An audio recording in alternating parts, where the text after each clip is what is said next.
It is a super busy time of year, so I know that people are probably a little bit backed up on work. I know that I'm definitely feeling the heat, and even people who aren't in the world of academia are definitely feeling like it's a busy time of year. Christmas time and the holiday season always seems to kind of add that extra level of pressure and sometimes anxiety, but also there's a lot of good things that go along with the season as well, because you have the opportunity to take a vacation during the holidays, so that's great too. I'm actually just going to move my Instagram over a little bit so I can look at both cameras at the same time, and I am going to jump into the content. So this week, we are going to talk about how to write an effective essay. So we did talk about how to formulate an appropriate thesis statement. We talked about how to do really great research. So this week I wanted to discuss some tips around how to write a really effective essay. And I was hoping to, on Facebook, be able to show you my screen so we could do a few exercises, but I don't think that I have quite figured that out. So we might have to not do that this week, unfortunately. So welcome back to this week's live stream of the Homework Help Globals of the Learning Studio. This week we're jumping back into some more academic content, which is fun, and I'm going to be giving you some exclusive tips on how to make your essays the best essays that you could ever write. We want to get you those A+. Okay, my cat is just jumping up on my lap here, so I'm just going to move him. Just give me one moment.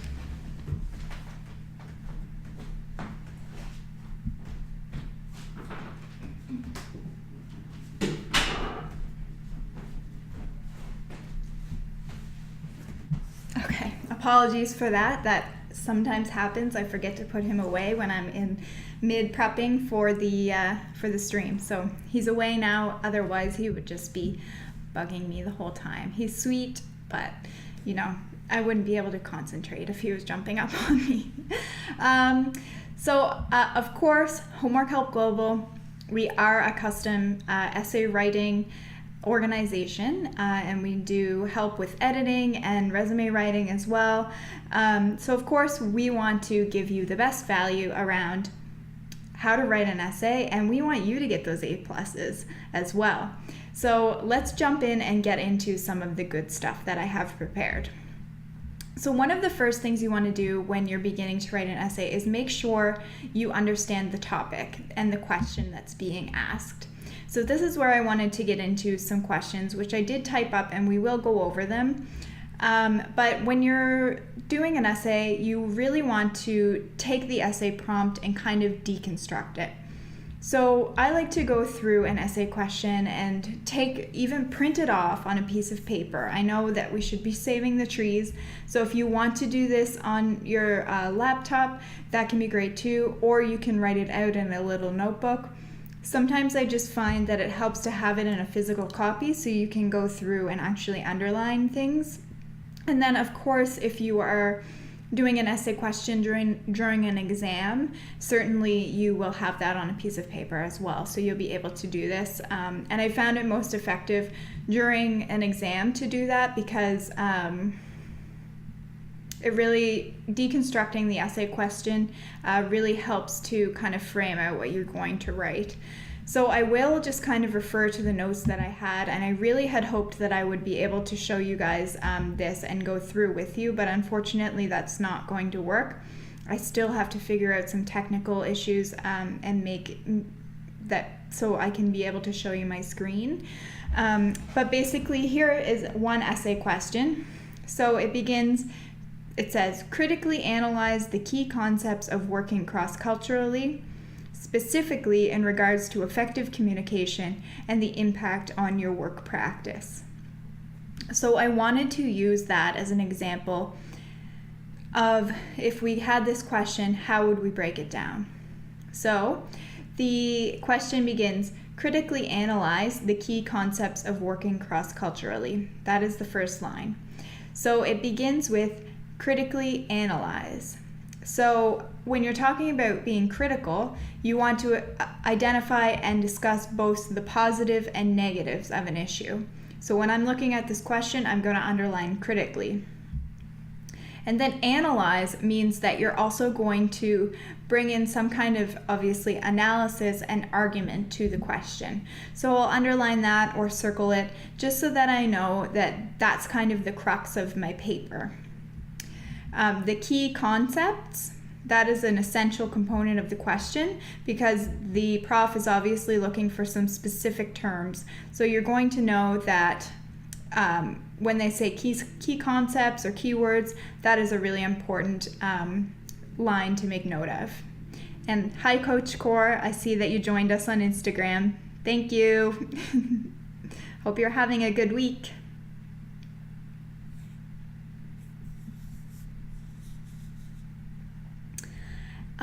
And so if we keep going with the question, so the key concepts of working cross-culturally. So you'll probably underline cross-culturally and maybe circle working because that's not quite as important. So you're going to want to underline key concepts and cross-culturally because those are the kind of the key components of the question. And then specifically in regards to effective communication and the impact on your work practice. So effective communication, that is one component of the question, and you're going to relate it to your own work practice. So what that implies is that there will be a level of reflection embedded into your response in the paper. So as you're going through the process of trying to write an essay, you'll want to print that off or type it up in a Word document or write it out in a book and go through and physically underline these components, and then that'll give you a sense of kind of what you're looking for when you are writing your essay. And I just wanted to go over, so there are different ways that a prof might indicate something to you that they want, what they want out of the essay. So if they ask you to describe or summarize, that basically just means to give the facts, the process of or the event. You want to describe the components of whatever they want you to describe. If they're asking you to explain, they want you to analyze something, not simply describe or summarize it, and you're going to want to write it in a specific order. If they're asking you to argue something, you're going to systematically report or reject the point. If they want you to discuss, they're asking you to present a point of view. If they're asking you to critique, they're asking you to identify and discuss both positive and negative aspects of an issue. And then compare and contrast asks you to find similarities and differences between two issues or topics. So those are kind of all the ways that a professor might frame an essay question. Hi, the neighborly consultant. Nice to see you. And I see someone else joined us. Ira, I don't want to pronounce that name wrong, but it's nice that you joined us as well. So we're talking about how to write a great essay question. And the first kind of piece that I wanted to talk about is when you get the essay question, how to kind of break it down and frame it out for yourself.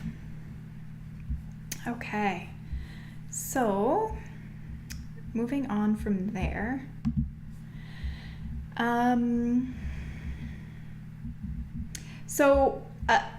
From there, once you have kind of broken down the essay question, you're going to want to go through your course notes and then even do a quick kind of Google search. And I know a prof would probably not be happy with me for saying this, but sometimes when you want to get a good kind of overall sense of a topic, if you don't already know about it, it can be good to use Wikipedia just for your own reading because Wikipedia includes a lot of really good open source information, but you can't rely on that for an academic resource. That's just for your use in order to give you yourself an overview and a sense of what you're going to be writing about. So just do a little bit of brief research, go over your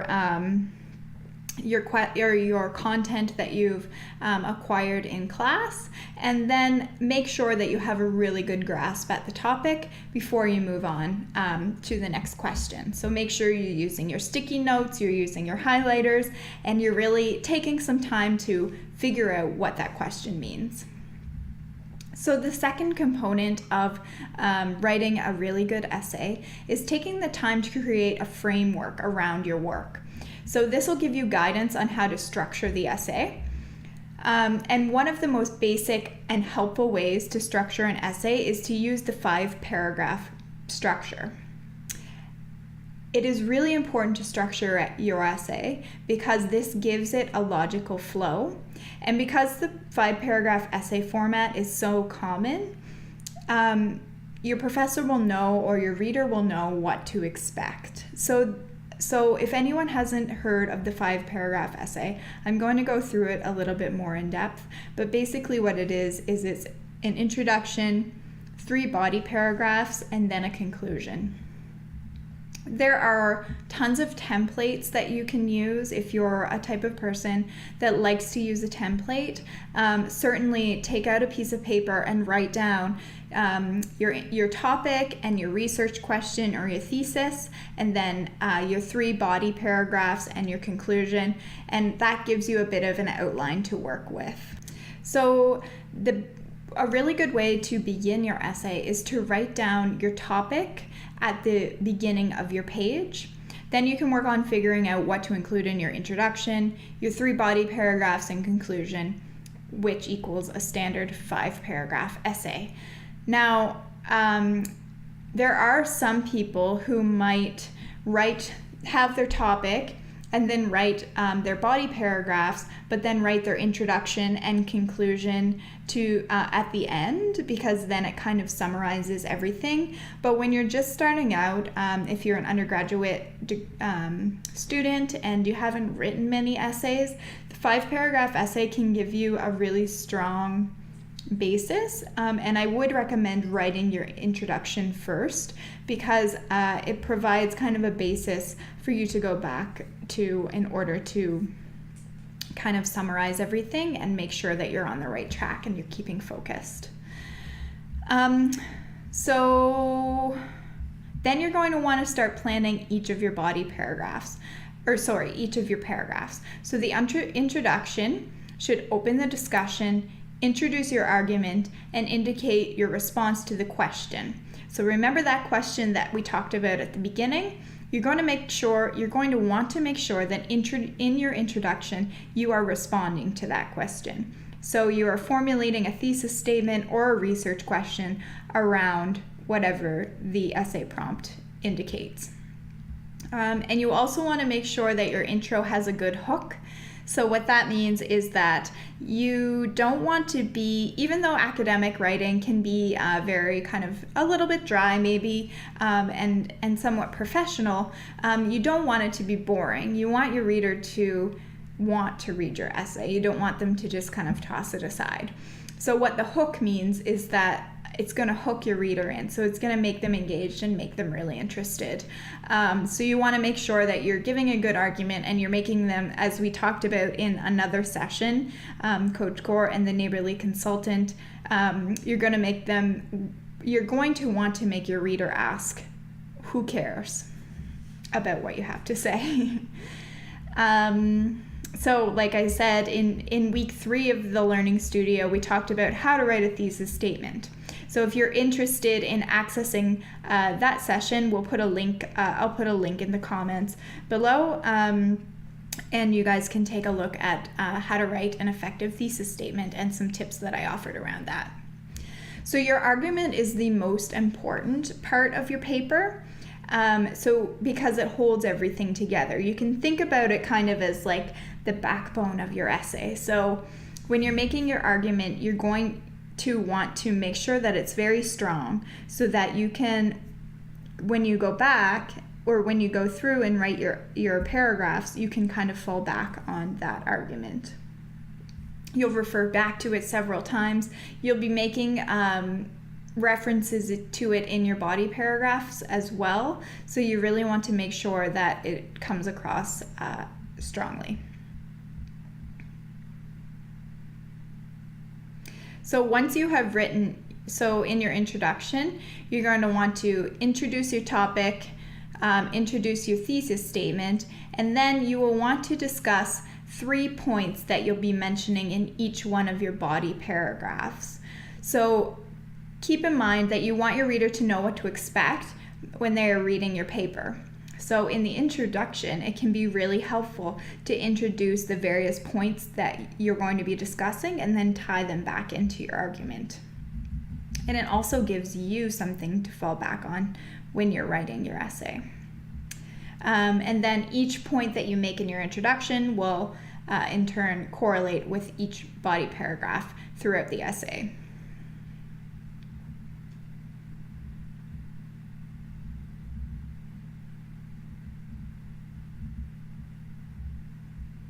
So then once you move on to your body paragraphs, you're going to want to make sure that each of your body paragraphs refers back to the introduction and each of the points that you made in your introduction. So make sure that you connect those dots. Although that seems kind of obvious, it can be challenging sometimes when you're in the midst of writing an essay, especially if you're doing it very quickly and within a time crunch, to kind of forget and lose your way because you want to finish it. So that's why it can be really good to start out with a really strong introduction and introduce those body paragraphs and make sure that each body paragraph is referring back to the introduction. And then in each body paragraph, you're going to use references and data that you've retrieved to kind of flush out those pieces of information, and you're going to use supporting evidence to connect it back to your argument that you're making that you introduced in your initial paragraph. And then in your conclusion, that is where you're going to bring everything together and summarize everything. So I wanted to make the point that when in your conclusion, you're not introducing any new information. You are basically just summarizing everything that you already just talked about. So it's really important that you don't bring up anything new, you don't draw on any new theories or anything like that. You're basically summarizing your argument and then summarizing all the body paragraphs and linking them back to the argument, and that is your conclusion. So that's basically the structure of a 5-paragraph essay. And the next portion that I wanted to discuss is to write in stages. So once you've completed the plan for your paper, you can begin with the first draft.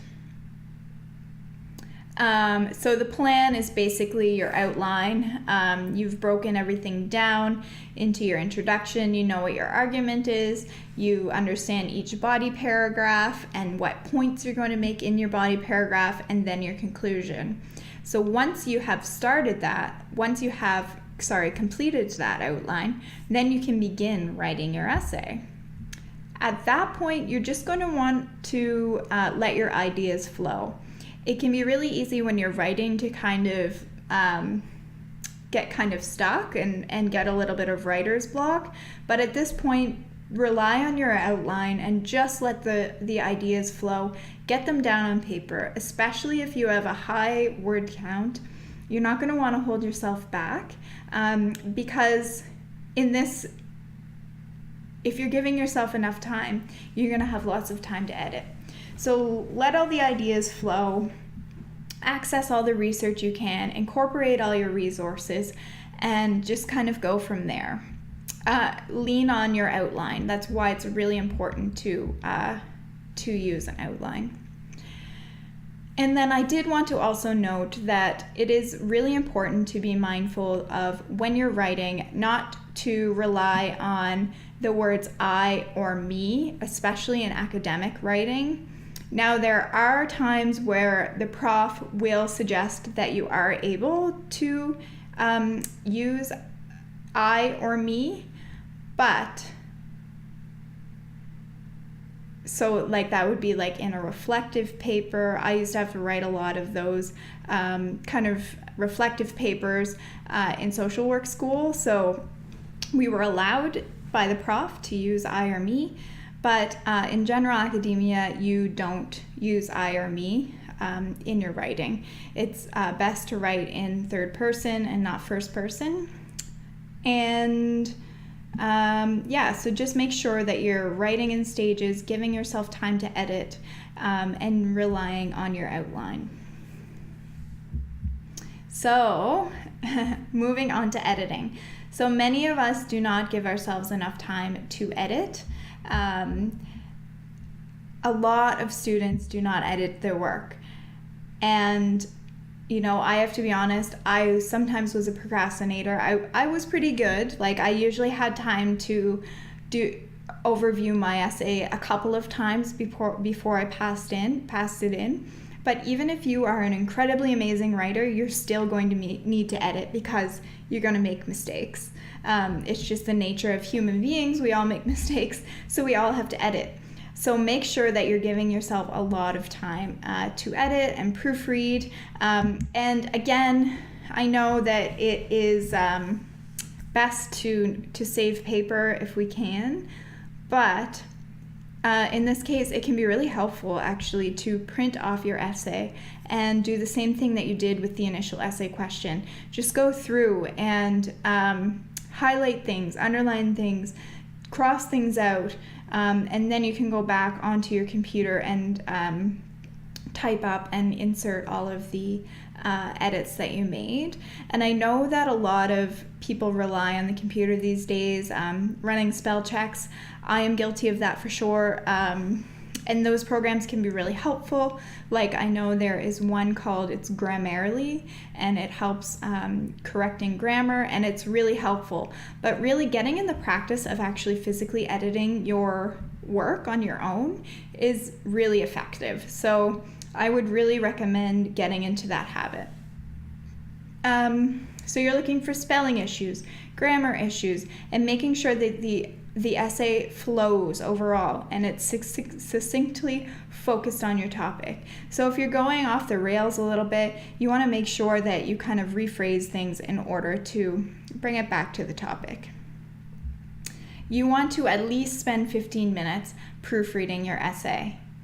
And if you're not a procrastinator, like I was a little bit when I was in university, it's going to be really easy and beneficial for you to go back and edit your essay. So make sure that you're doing that. You can definitely, even if you take the time to do it for 15 minutes or even half an hour, you can potentially raise your grade by 5%, which could be almost a letter grade or half a letter grade. So it's really important to take some time to edit. So another component of essay writing which is really important is to make sure that you're conscious of all of the components that go into essay writing. So the prof will usually, when they're giving you an outline for an essay, they will put all of their requirements in the description of the assignment. So make sure that you're paying attention to those.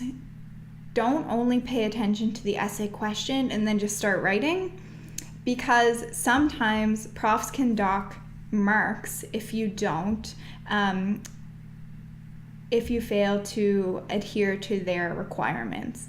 So what I'm talking about is making sure that you're using the correct reference style, whether it's MLA or APA or Chicago format. Make sure that you're using the one that is appropriate for the discipline that you're writing for, and usually your prof will make note of that on the assignment template.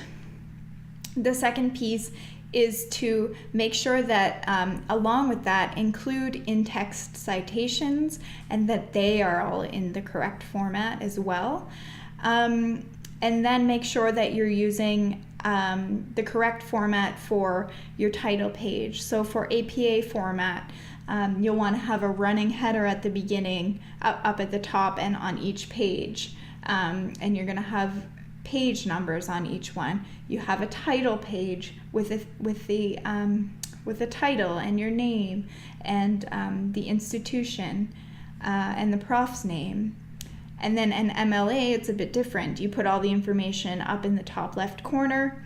You put a number up to the page number up to the right with your last name beside it. So make sure that you access, I think it's OWL Purdue, which has all of the breakdown of the various formats, referencing formats, whether it be MLA, APA, they have all of them. So make sure that you're accessing those sites where you're able to see the appropriate format for that discipline and for what your prof is asking you to do.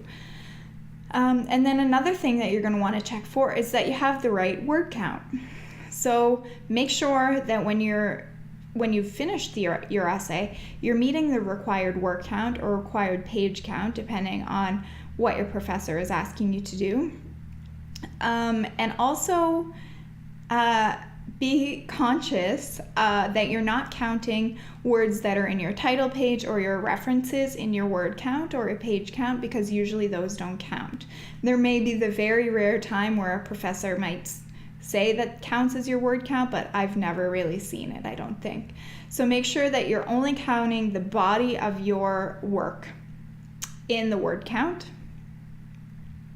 And then another tip is, if you can, and this is something that I used to really have a problem with when I was in my undergrad, because I wrote a lot of English papers and I wasn't really good at paraphrasing things. So I really had trouble kind of taking the information that I read and then paraphrasing it to put it into an essay. So I would often rely on block quotations. So I'd have a paragraph introduction, and then I'd have 4 or 5 lines of an indented block quotation. I'd have another paragraph and then another block quotation. And what happens is that the prof doesn't recognize if you are really grasping the concepts, because you're relying only on quotations to kind of make your argument. So make sure that you develop the skill of being able to paraphrase and summarize. And I just wanted to discuss a bit of the difference around that. And so paraphrasing refers to the process of taking some language and reworking it in your own words, but still capturing the same theme. And you really want to make sure that you are not plagiarizing when you do this, because it can be really tempting, especially if something's written very eloquently and you don't feel that you can do it justice, to kind of copy it and think that no one will notice. But that is not the case, because we have programs now which can track whether things have been plagiarized or not. So it is likely that when your prof runs something through the plagiarism checker and it comes up as plagiarized, then you could be docked for that. So make sure when you're paraphrasing, really break down the concepts in the same way that you did in the initial question. Really break down the concepts in that paragraph. If you think it's a really strong paragraph that you want to include in your essay, then certainly use it, but you have to put it in your own words. So make sure you're going through, underlining, highlighting, circling, and then reworking it in your own words. And there's no shame in using a thesaurus or a dictionary to kind of flush out and figure out new words to use that capture the same essence. And then I wanted to differentiate between paraphrasing and summarizing. So paraphrasing is where you're taking something and putting it into your own words, whereas summarizing is you are regurgitating the same information, just in different words. So they're very similar, but summarizing is kind of getting more to the crux of the theme of something, where paraphrasing is you're almost saying word for word what it is, just in different language.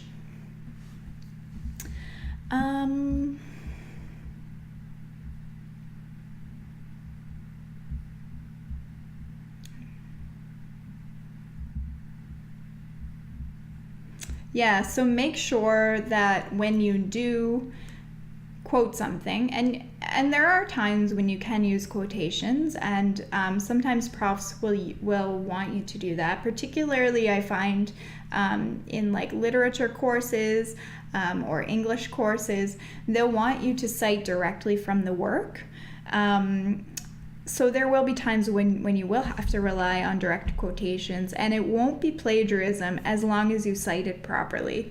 So make sure you're going back to your citation guides. Make sure you're putting your in-text citations into your essay. And what that means is just putting a citation right beside where your quotation is, and making sure that you're indicating that that is not your words, that is the words of whoever wrote the essay, and then including that citation within your works cited or your references at the end of your essay. So just make sure that's a really important thing, because universities take plagiarism very seriously, and you could end up either failing a class or even getting expelled from the program if you are caught plagiarizing. So that is a really, really important thing to take seriously. And that is something that we take seriously at Homework Help as well. Just making sure that we are offering the highest quality of writing and not plagiarizing at all. All of our stuff is run through plagiarism checkers as well. So it is really important that we are all using our own words to communicate in an academic form. So that is actually all the information I had for you guys this week. Let's see, 35 minutes. So wasn't too long of a session, but I guess just to do a little overview, I'll do a quick overview. So the first thing we discussed is to take your question, break it down, print it off if you need to, underline, circle, highlight. Make sure that you understand what the question is asking, whether it's asking you to describe something, summarize something, analyze something. You really want to get a good sense of the topic. Then you're going to want to either look it up on Wikipedia to get a good sense of what the information is out there on that topic. Then you're going to start doing your academic research, getting a really strong sense of what your topic is, what you're going to be talking about. Before you even think about answering the question, you really want to have a strong grasp of the topic you're focused on. Make lots of notes. Put sticky notes where you need them, whatever helps you to kind of understand the concept that you'll be discussing. And then use a template or just make an outline to formulate a 5-paragraph essay framework for yourself. So break it down, write your topic at the top of the page, write your research question or your thesis statement at the top. Then write your introduction, couple of bullet points of what you're going to write in your introduction, and then 3 bullet points of what you will be writing about in your body paragraphs. And then you'll want to flesh out your body paragraphs. So take one topic in your body paragraph, make small bullet points about that, take the next topic, bullet points, the third topic, bullet points. Make sure those are all tying back to your original argument. And then make a little section for your conclusion. Put some bullet points about what you're going to summarize in your conclusion. And remember, don't introduce any new information in your conclusion. Then you're ready to start writing. So make sure that you're writing in stages. Take all the time you can to kind of let your thoughts and the creative juices flow. Get the information down on paper. Then you can go back on edit because you've given yourself a lot of time and you're an awesome student and you're not a procrastinator like some of us. So you'll be writing down all your information. You've got all your academic sources in there. You're avoiding the use of I and me statements, and you're writing in third person unless it's a reflective essay. And then you're going to give yourself lots of time to do some editing. So look over your work and proofread, underline, highlight, whatever you have to do. Run it through a spell check, run it through a use Grammarly, which is a really great app that you can get that checks your grammar for you. There's a free version of it, and the paid version, you have to do a little bit more extensive, or you have to pay. It does a little bit more in-depth grammar checking, but the basic one is pretty good. And after all of those tidbits are managed, you want to make sure that your essay is flowing really well. So you don't want any big chunk paragraphs. You want to make sure that it's all referring back to the argument. And then you may even put your essay aside for a couple days if you've really given yourself a lot of time to work on it, and then go back to it with a fresh pair of eyes, and you might have a brilliant idea, or you might see something that you didn't see before. So it's really important to kind of give yourself that space to be able to edit it properly, and even access the Writing Center or another colleague of yours just to look it over. It can be really helpful. And make sure that you're adhering to all of the professor's requirements, the referencing format, the word count, the formatting. Sometimes profs can be really specific about what they're looking for, and they might even take off points if you don't adhere to that, because they think that you didn't read the instructions. So make sure that you're reading everything over and that you are familiar with all of the information that you are required to present within the assignment. And so that is all we have for this week. This week's session was a little bit short and sweet. I know everyone's super busy. You guys are doing great. I'm so happy that the semester is winding down. And I know that you can get through this next little while with the same vigor that you gave the rest of the year long, and then you get a nice break for the holiday. So this is Kath Ann signing off with the Homework Help Globals of the Learning Studio. If you guys want to access us, we are on Facebook, Twitter, LinkedIn, Instagram, Google+, YouTube, Medium, and now also SoundCloud, Anchor, iTunes, Apple Podcast, and Google Play Music. So just search Homework Help Global and you will be able to find us. And otherwise, jump back on with me next week at 7 p.m. Eastern Standard Time on the Homework Help Global's The Learning Studio. We will probably be talking more academic content next week. But we'll try to make it interesting, try to bring you some value. If you do have any questions, please leave them on Instagram in our DMs. You can leave them on Facebook in the comments. You can leave them on our YouTube channel, or even tweet us on Twitter. You can use the hashtag AskHHG, and we will get them and we'll respond to them and include them in our next session. So thank you guys so much for joining me. I hope that was helpful, and good luck with all your essay writing. Have a good one.